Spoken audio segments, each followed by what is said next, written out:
O Senhor, irmãos, nesta celebração de hoje, através da sua palavra, Ele vem, de fato, questionar e fazer com que cada um de nós possamos refletir profundamente a nossa vivência cristã, né?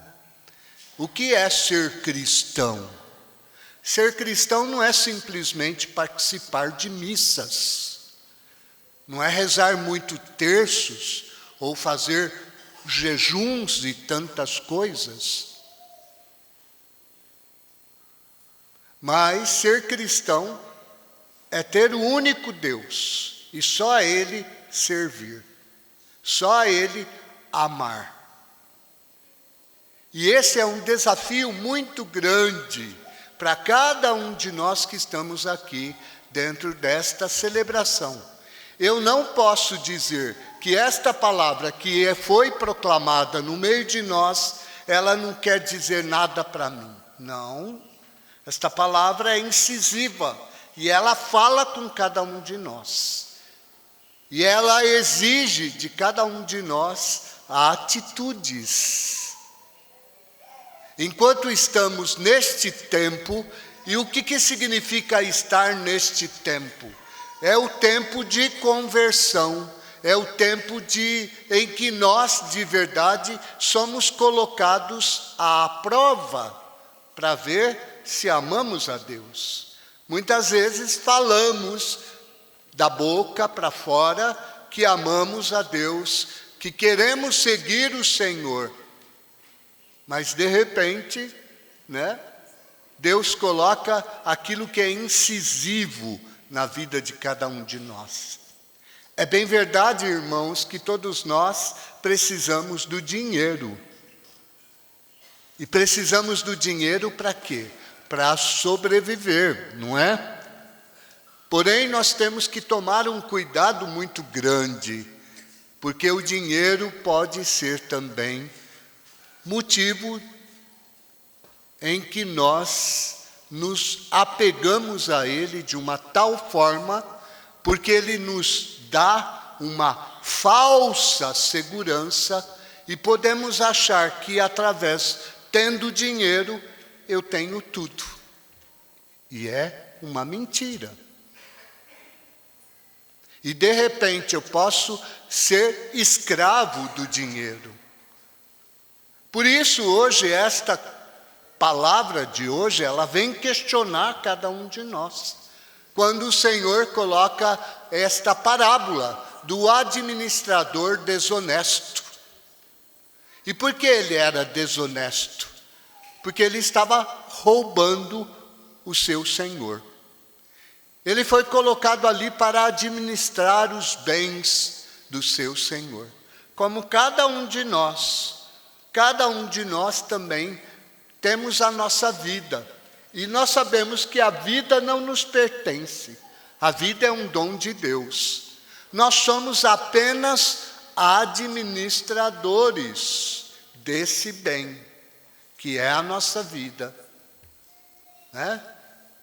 E pode ser que muitas vezes a gente usurpa deste bem para fazer os nossos caprichos. Este homem era desonesto. Deus aqui não enaltece a desonestidade dele. Pelo contrário, a desonestidade, e isso não só para este homem, mas para qualquer um, sempre tem uma paga. Ele vai ter que perder o emprego. Ele vai ser despedido. Por quê? Porque ele foi desonesto. E com isso, ele se viu numa situação difícil, porque ele, sabendo que ele iria ser despedido, como ele poderia se manter? Então ele pensa, e nesse seu pensar, ele lembra que trabalhar na roça, carpir grama, ele não consegue. Certamente tinha alguma deficiência. Pedir, ele tinha vergonha. Então ele diz: o que eu vou fazer? E aí ele decide fazer uma atitude. Chama aquelas pessoas que deviam ao seu patrão. E a um ele pergunta: quanto você deve ao meu patrão? Ele diz: 100 barris de óleo. Então ele diz: você paga 50. É interessante, irmãos, porque aquilo que ele está deixando de lado, talvez seja aquilo que ele pegava. Então ele está dispondo daquilo que era dele, porque ele era um administrador desonesto. Nós sabemos que naquela época, o administrador, ele tinha que cobrar um pouco mais para ganhar o seu lucro, né? Nós sabemos que na nossa sociedade, a economia não é diferente, né? Mas depende muito do olhar de quem exerce o comércio. Hoje, na nossa sociedade, e nós sabemos que vivemos numa sociedade tremendamente corrupta. Vocês concordam comigo?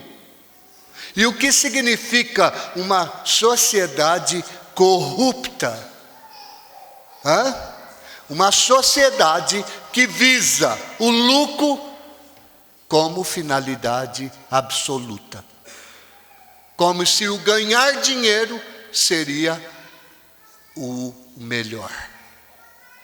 E cuidado, nós temos que tomar um cuidado, porque quando pensamos numa sociedade corrupta, significa: vou falsificar balanças, vou falsificar medidas para eu ganhar mais.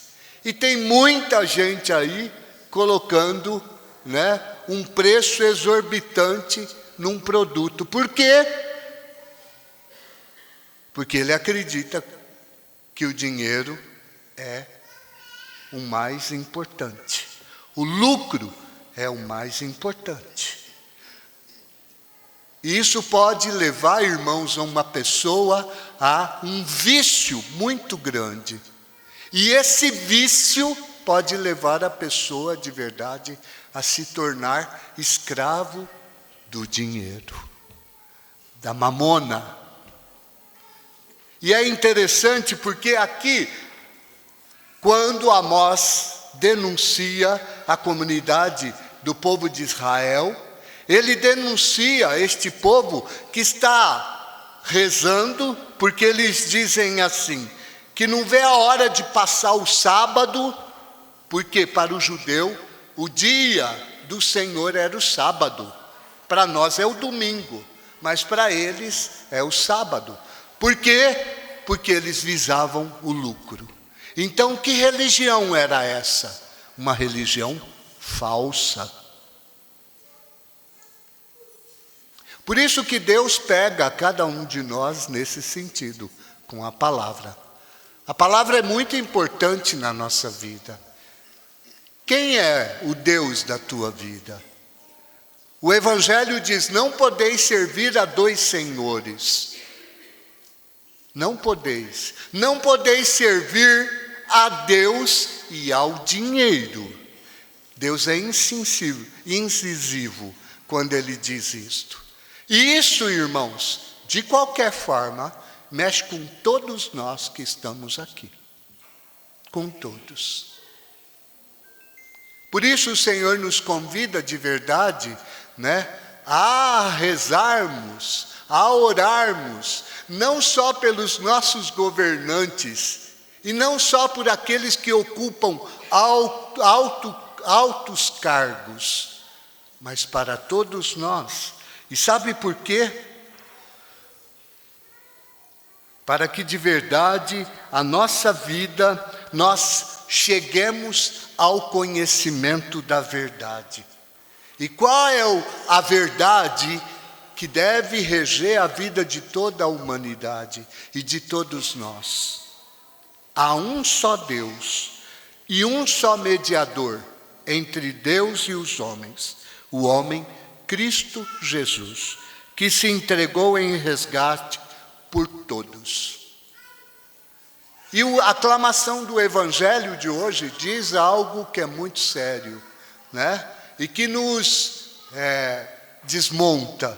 Porque diz assim: ele, sendo rico, se fez pobre. Né? Para quê? Para nos enriquecer.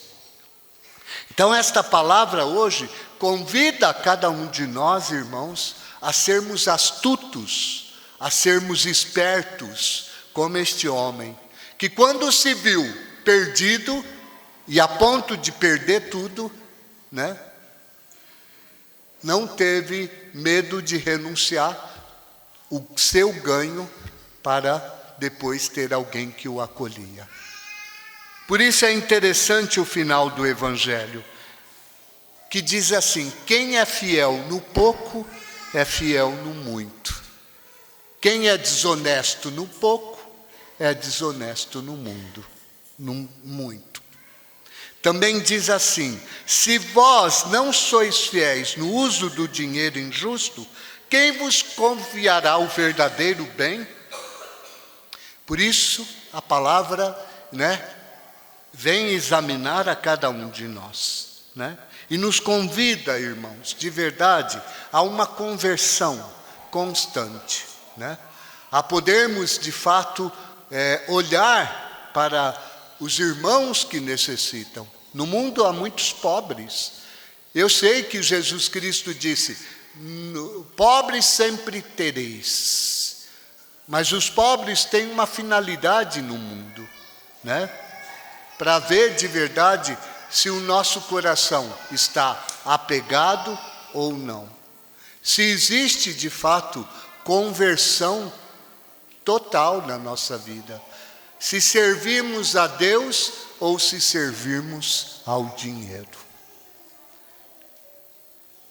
A última coisa que eu digo é aquilo que Amós diz na leitura, Quando Amós viu toda aquela situação do povo de Israel, que louvava o Senhor com os lábios, mas o seu coração estava longe de Deus, e vendo a corrupção daquele povo, Amós diz: por causa da soberba de Jacó, jurou o Senhor, nunca mais esquecerei o que eles fizeram.